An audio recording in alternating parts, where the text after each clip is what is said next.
It is August 31st, just winding down on the summer season.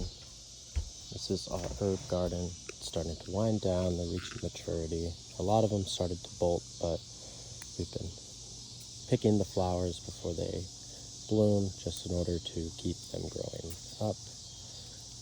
This is the time of year where it starts to get a little bit trickier as there's so many sprouts if you've been topping them, which did really well this year. As you can see, I trained this basil to come down this way, and then all the sprouts that came off of it just grew up and turned into just like a larger branch of the bush. Oregano's starting to bloom, which is interesting. But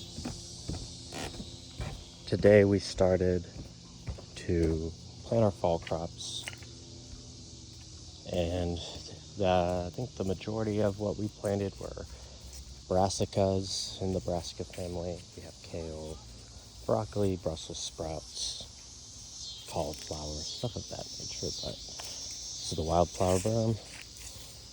Starting to pop different things here. You got your brown-eyed and black-eyed Susans. I still don't know what those tall ones are. Bouquet garden is starting to wind down as well. Still, you see that it's still blooming.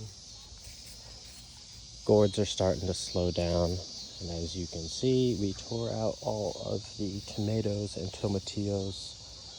Thanks for the saucery. And planted some green beans on both sides of this, or snow peas, I should say. Sorry, snow peas.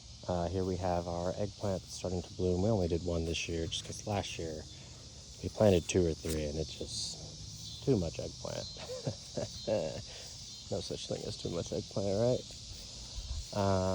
Marigolds we kept in. It's gonna be time to harvest a lot of these reapers. I've been considering overwintering this one into the sunroom, but I haven't decided yet. We'll see what happens when we clear all these peppers out as the frost date gets closer. As you can see, these were the brassicas I was talking about. So this is broccoli. Looks like we got, this one is the cauliflower in the front here. And then I have in the back the Brussels sprouts because of how they grow. We'll stake them up, it'll just continue to get taller.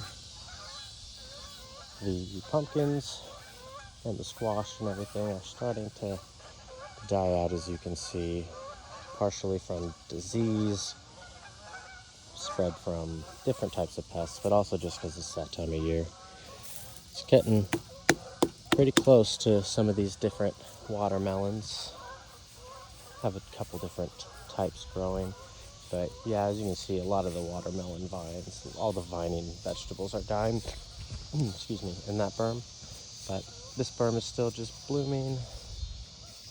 Same over here. We got another big boy. Only reason I'm coming over here just to give this guy a nice slap. Not quite ready yet. You just know.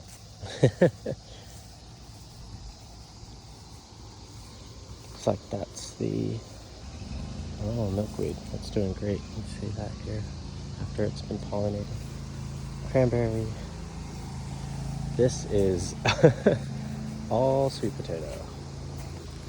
I only planted one slip over here in this little corner. It was an afterthought. One that was right there. That's it. And now, I mean, it's taken over for the Japanese cucumbers, which are winding down, which is nice. Still gives us that privacy. And then over here we have some transplanted kale. We started this from seed a while ago, but we had it in a different part of the garden. But I wanted to try it over here, just because the cabbages and the zinnias were done for the year.